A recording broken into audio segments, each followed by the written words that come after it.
Bom, vamos falar hoje sobre a dinâmica de populações, tá? Então a sequência é essa. Vamos falar primeiramente das populações, depois vamos falar das comunidades, ok? Então, diferentemente da geografia que estuda as populações humanas, a biologia ela fica a cargo de estudar a dinâmica, o crescimento populacional de outros animais, de plantas, de micro-organismos, tá certo? Então, termina sendo um estudo bem mais amplo sobre os fatores que interferem nesse crescimento das populações, tá bom? Bom, então primeiramente lembrando aí que população representa aí o conjunto de indivíduos da mesma espécie, tá bom? Que convivem em uma área comum, uma mesma área geográfica, num determinado período de tempo. Então, nessa imagem aí, por exemplo, você vê aí uma população de elefantes. Na imagem anterior, você tinha visto aí uma população humana, tá certo? Bom, então, o crescimento de uma população, ele resulta aí da interação de 4 fatores, tá bom? Então, que fatores são esses? A taxa de natalidade, a taxa de mortalidade, a taxa de imigração e a taxa de emigração. Desse lado aqui esquerdo, você tem os fatores que aumentam a população, ou seja, a taxa de natalidade em humanos ela é dada pelo número de indivíduos nascidos no ano sobre 1.000 habitantes, 1.000 indivíduos da população. Em contrapartida, a mortalidade seria o número de indivíduos mortos no ano para cada 1.000 indivíduos. Bom, então a natalidade e a imigração, que representa a quantidade de indivíduos daquela população que vai compor, chega de outro local para compor aquela população, esses fatores aqui eles vão aumentar, vão influenciar positivamente o crescimento populacional. Já esses dois aqui, eles vão atuar diminuindo o crescimento populacional, a mortalidade e a imigração, a taxa de imigração, que é o contrário da de imigração, que aqui vai representar a saída de indivíduos daquela população para compor outra população, tá bom? Bom, então esses 4 fatores aí, eles vão estar relacionados aí a o que nós chamamos de densidade populacional, que em humanos chama-se densidade demográfica. Então, o que é a densidade populacional? É o quociente entre o número de indivíduos sobre uma área ou um volume. Tá bom? No caso de população, a gente põe aqui essa área, populações humanas, essa área aqui ela é dada em quilômetros quadrados. Tá bom? Mas ela pode ser dada, por exemplo, em hectares. Por exemplo, aqui, 200 árvores por hectare. Tá bom? Em populações aquáticas, utiliza o volume. Por exemplo, 5 milhões de diatomáceas por metro cúbico. Se utiliza aqui como unidade o metro cúbico. Ou você pode colocar também, isso é especial principalmente aí para, no caso de micro-organismos, que é difícil você fazer a contagem populacional, você pode utilizar aí também a biomassa, tá certo? O valor da biomassa, que representa a quantidade de matéria assimilada do indivíduo, a matéria é o peso seco, sobre uma área ou um volume, por exemplo, 200 kg de peixe por hectare de superfície aquática, tá bom? Ou também pode ser dado por metro cúbico, tá certo? Bom, então como eu falei para vocês, a taxa de natalidade de imigração são fatores que promovem acréscimo nas populações. E as taxas de mortalidade e as taxas de imigração, que é de saída de indivíduos, são fatores de decréscimo nas populações. Ok? Quando é que a gente diz que uma população está em crescimento? Quando o somatório entre a taxa de natalidade e a taxa de imigração ele é maior que a taxa de mortalidade, o somatório da taxa de mortalidade mais a de imigração. Então, se esse valor aqui for maior do que esse outro aqui da direita, você diz que a população ela está em crescimento, tá bom? Se esse for o inverso, a taxa de natalidade mais de imigração for menor que o somatório da taxa de mortalidade mais a de imigração, isso diz que a população ela está em declínio, E se esses valores forem iguais, ou seja, a taxa de natalidade mais a de imigração for igual à taxa de mortalidade mais a de imigração, você diz que a população ela está em equilíbrio. São as três situações aí possíveis. Bom, então, novamente aqui, a densidade populacional, que em humanos se usa o termo densidade demográfica, seria o número de indivíduos sobre a área ou volume. Lembrando que esse número de indivíduos pode ser o valor da biomassa, tá certo? E esse termo volume ele é aplicado para os ambientes aquáticos. Bom, nós temos outros índices aqui, por exemplo, a taxa de crescimento absoluto. A taxa de crescimento absoluto de uma população. Ela é dada pelo seguinte, a diferença entre o número de indivíduos observados aí, contados no final do período considerado, menos o número de indivíduos do início do período considerado, dividido pelo tempo do período considerado. Então, aqui você tem a taxa de crescimento absoluto. Tá bom? Então, se você no início do período contou lá 1.000 indivíduos e no final tinha 1.500 indivíduos, essa diferença 500 pelo período de tempo que você considerou, sei lá, um ano, vai ser a taxa de crescimento absoluto. Tá bom? Só que essa taxa de crescimento absoluto ela não leva em consideração o tamanho da população, o tamanho inicial. E termina sendo que ela é mais utilizada quando você analisa uma população de forma isolada. Agora, quando você vai comparar populações para saber as taxas de crescimento, comparando uma com a outra, você vai utilizar essa outra fórmula aqui, a taxa de crescimento relativo. Essa aqui é muito mais utilizada. Por quê? Porque ela vai levar em conta o tamanho inicial da população.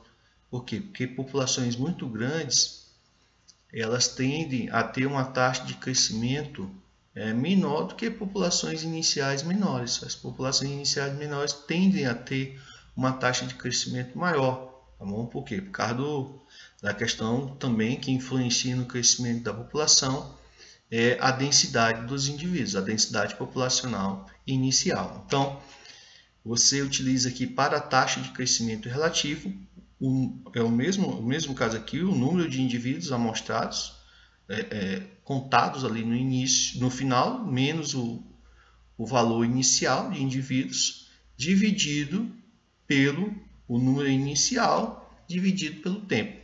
Tá bom? Então, nesse caso aqui, essa fórmula vai dar um valor mais próximo da realidade, para se fazer uma análise mais apurada, que é a taxa de crescimento relativo. Ok? Bom, então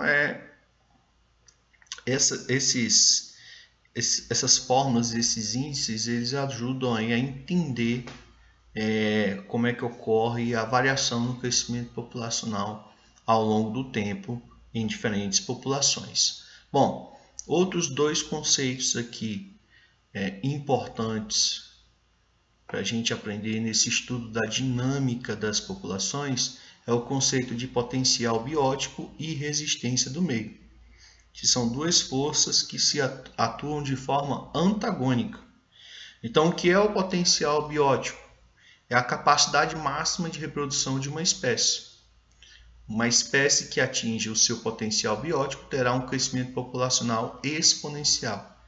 Então, representa a taxa de reprodução de uma espécie. Só que diversos fatores vão controlar essa taxa máxima aí de crescimento, que é a resistência no meio, onde nós temos vários fatores aí que eu vou listar para vocês que vão atuar de forma antagônica, controlando aí esse crescimento populacional para ele não ser o máximo possível, tá bom? Então, a resistência do meio, a resistência que o ambiente oferece ao crescimento das populações naturais. Isso é muito bom de ser observado num gráfico.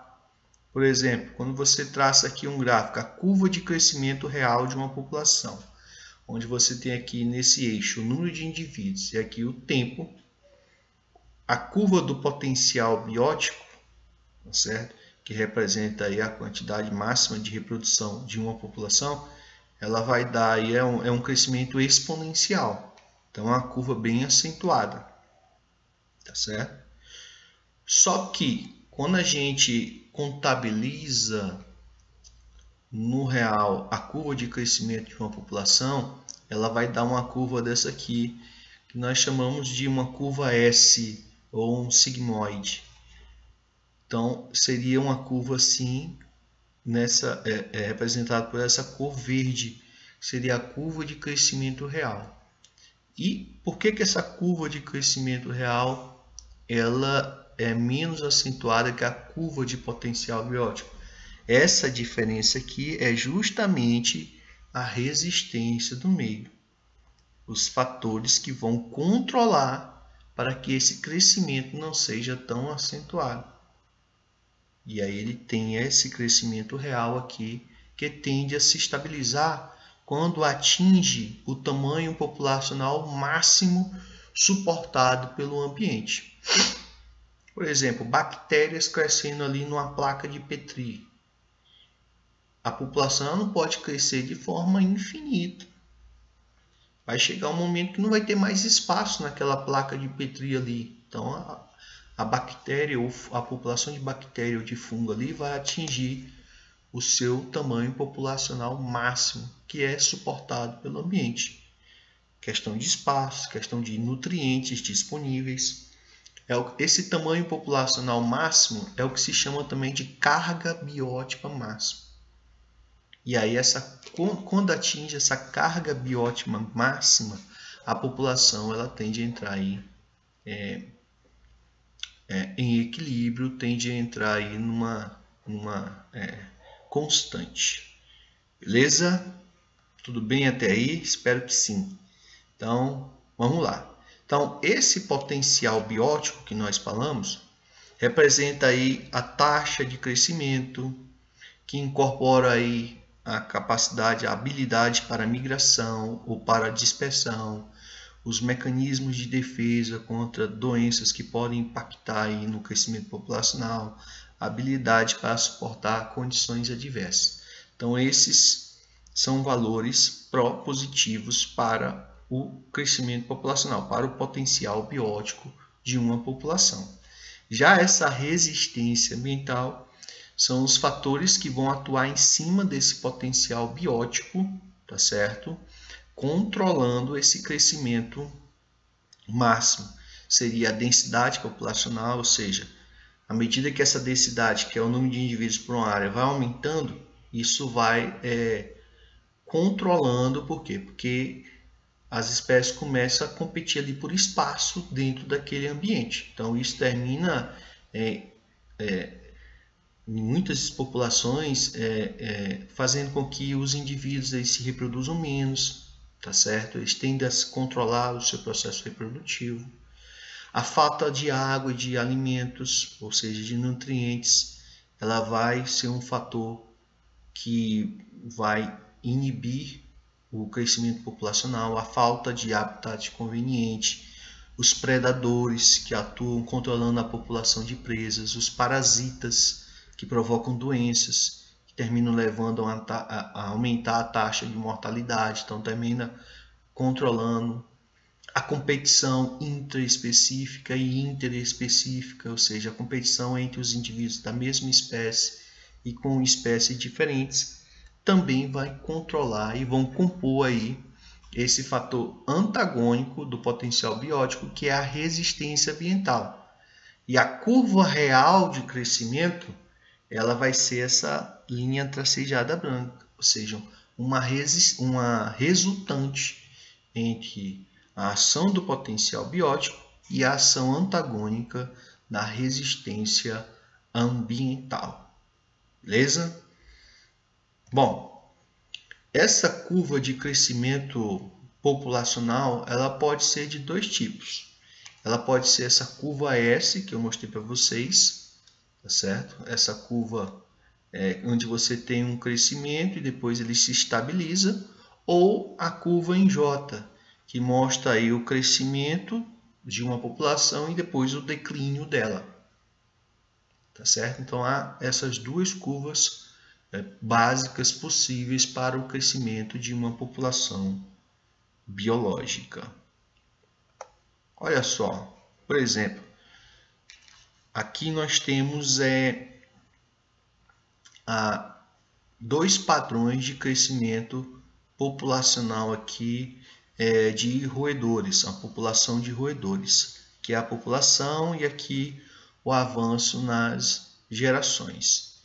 Então, você tem aqui, por exemplo, uma curva J, onde você tem uma explosão populacional aqui de ratos, tá? E aí a competição entre eles e a falta de nutrientes, falta de alimento, vai levar a um declínio acentuado na mesma tendência que foi o crescimento. Ou seja, a taxa de natalidade, o aumento populacional, ele é precedido aqui pelo mesmo declínio progressivo, exponencial, na morte de indivíduos. E aí você tem uma curva em J. É uma possibilidade.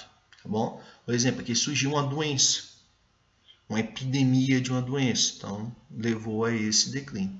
Isso aqui se aproxima muito da curva epidêmica, né? A curva de uma epidemia. Bom, e nós temos, tá, o que acontece muito com a maioria das populações, que é a curva S, onde que é essa aqui que ele chama de sigmoide. Você tem aqui um crescimento e aí esse crescimento ele tende a dar uma estabilizada e a população aí entra em equilíbrio. Esse equilíbrio aí é mantido, por exemplo, pelos inimigos naturais, os predadores, por exemplo, aqui de roedores, tá? Como cobras, gaviões, tá certo? Então, na ausência desses inimigos, os predadores naturais, vai ter essa explosão populacional e depois eles vão entrar em declínio pela falta de alimento. E no ambiente natural, como vão ter os predadores, a tendência das populações é ter essa curva em S em um ambiente natural. Ok? Beleza? Bom, outro índice importante é o índice de fertilidade da população. Isso é muito aplicado às populações humanas, ou que é o mesmo que ele chama de taxa de fecundidade. Por exemplo, aqui em populações humanas no Brasil. Você observa aqui que a taxa de fertilidade ou índice de fertilidade ou fecundidade, ele veio caindo no Brasil. E o que é esse índice? Ele é determinado pela quantidade de filhos que os casais têm. Tá? Então, por exemplo, um casal formado por um homem e uma mulher. Então, eles têm 2 filhos. Então, se eles têm 2 filhos, você diz que esse índice foi igual a 2. Então, esses 2, eles vão deixar 2 descendentes. Então, você diz aí que quando esse índice de fertilidade está em 2, a taxa de população ela está em equilíbrio, porque você tinha 2 que deram origem a 2 pessoas. Agora, se esse índice de fertilidade for 3, por exemplo, esse casal tiver 3 filhos, então você diz aí que essa população, se o índice de fertilidade da população tiver um valor acima de 2, aí você diz que a população ela está crescendo.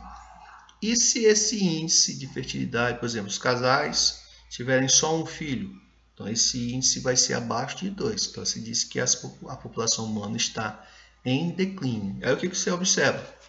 A taxa de fecundidade em 1940 no Brasil era de 6,16. Ou seja, a média de filhos por casal era de 6 filhos. E isso foi, se manteve estável até a década de 60 e depois começou uma queda. Em 70, 5,75, em 80, 4,35, em 91, 2,89, em 2000, 2,38 e em 2010, 1,9. Ou seja, aqui está mostrando que está no valor abaixo de 2. Então, isso significa que a população brasileira está em declínio. Estávamos esperando aí agora os dados do censo 2020, mas que foi interrompido esse censo aí por causa da pandemia, tá certo? Mas vai ser retomado aí quando passar esse período de pandemia, e aí estamos à espera para se ter esse índice de fertilidade ou a taxa de fecundidade no Brasil de 2020, porque o nosso censo ele é de 10 em 10 anos. É o período que nós utilizamos aqui, é de 10 em 10 anos no Brasil. Então, nós vamos ver se esse valor ele está abaixo de 1,9. Se seguir aqui a tendência que veio acontecendo nos últimos censos, a tendência é que dê um valor aí menor, beleza? Bom, tem um outro dado importante que controla aí as populações, é a competição. Então nós temos, por exemplo, o princípio de Gauss, em homenagem a um estudioso do passado, chamado também de princípio de exclusão competitiva. Então Gauss ele estudou aí os fatores que controlam o crescimento das populações. Ele trabalhou aí com esse protozoário ciliário que é o paramécio. E aí os seus estudos permitiu ele fazer a seguinte citação do princípio de Gauss. Quando duas espécies diferentes habitam o mesmo ambiente e têm nichos muito semelhantes, eles tendem ao que? A competir entre si. Então a competição interespecífica ela tende a controlar o tamanho, o crescimento populacional das populações, beleza? Então o que ele fez aqui? Primeiramente, ele deixou o Paramécio aurelia sobreviver sozinho em um tubo de ensaio ali com nutrientes para ver aí o crescimento populacional real dele. Então deu essa curva aqui dele, ali no intervalo de tempo. Depois, separadamente, o crescimento populacional de outra espécie, Paramecium caudatum. E aí também teve essa curva S, a curva clássica de crescimento populacional. Cresceu e atingiu ali um equilíbrio, tá certo? Esse equilíbrio foi atingido quando eles começaram a competir entre si mesmo pela oferta de nutrientes. Agora, quando ele colocou essas duas espécies para conviver juntas, elas passaram a competir entre si pelos nutrientes, pelo espaço dentro ali do tubo de ensaio. E aí o que aconteceu? A P. aurelia manteve-se em crescimento e se estabilizou, e a P. caudatum ela entrou em declínio e desapareceu. Tá bom? Então, nesse caso aí, você percebe aí que a competição ela foi aí negativa para P. caudatum. Mas mesmo assim influenciou, mesmo a P. aurelia, Paramécio aurelia, continuando no ambiente, houve uma influência na sua taxa de crescimento, que já não foi tão acentuada. Por isso que a gente diz que a competição, e vocês vão ver isso dentro da aula de relações ecológicas, que ela é negativa para ambos. Porque mesmo esse aqui sobrevivendo, ele teve uma taxa, o seu crescimento não foi tão acentuado, essa curva não é tão acentuada quanto essa curva inicial aqui. Ok? E olha só, quando ele colocou essa aqui, ó, a P. caudatum e a P. aurelia. A P. aurelia se manteve em crescimento e se estabilizou, e a P. caudatum entrou em declínio. Aí quando ele colocou essa P. caudatum e a P. pulsária para conviver juntos, as duas tiveram um crescimento populacional e mantiveram essa curva S. Ou seja, porque elas aqui, o resultado é que elas não competiram entre si. Porque mesmo ali dentro do mesmo tubo de ensaio, elas ficaram em porções diferentes ali do tubo de ensaio. Algumas na parte mais superior e outra espécie na parte mais inferior. E aí elas conseguiram estabelecer um equilíbrio entre as suas populações, diferentemente do que aconteceu aqui entre P. aurelia e P. caudato. Bom, o predatismo, ele, como eu mostrei para vocês, termina sendo um fator aí que atua aí como resistência do meio, controlando aí o tamanho da população de presas, tá certo? Então a taxa de crescimento populacional de presas e predadores, elas tendem a ser próximas ali, a curva delas, a curva S delas, elas tendem a ser próximas. Por quê? Porque as duas populações aí, elas se autorregulam, tá? Nós temos aqui esse dado clássico aqui, um dos maiores estudos de todos os tempos aí, que pegou aí cerca de 90 anos da contagem de linces e lebres no Canadá, no Ártico, tá? E aí você percebe aí que a taxa de linces e lebres, elas se autorregulam, porque a lince é o predador do lebre. Então, quando a taxa de lebres, que são as presas, tende a aumentar, a de linces aumenta e aí ela entra em declínio. Então, os predadores, eles ajudam a controlar a população de presas e vice-versa. Tá certo? Bom, nós temos também aí a questão do parasita e o hospedeiro. Isso aqui foi explicado até para vocês, né? As curvas aqui nas contagens de indivíduos afetados por endemia ou por uma epidemia. Então, você tem aqui a curva da endemia, seria essa curva S, e a curva de uma epidemia seria aquela curva J que eu mostrei para vocês. Tá certo? Aqui, por exemplo, mostrando aí essa curva no caso da poliomielite no intervalo de tempo de 1924 a 1990. Então você teve aqui um período inicial onde o comportamento da doença foi endêmico, e aí a partir da década de 50 começou um aumento no número de casos, aí já apresentou um comportamento de epidemia, uma curva de epidemia, foi para lá para aquela curva J, e aí entrou aqui, né, num período de menor número de casos, tá bom? E aí depois teve um pequeno pico epidêmico novamente, e até que entrou em declínio, e hoje essa doença está em processo de erradicação no Brasil. Tá?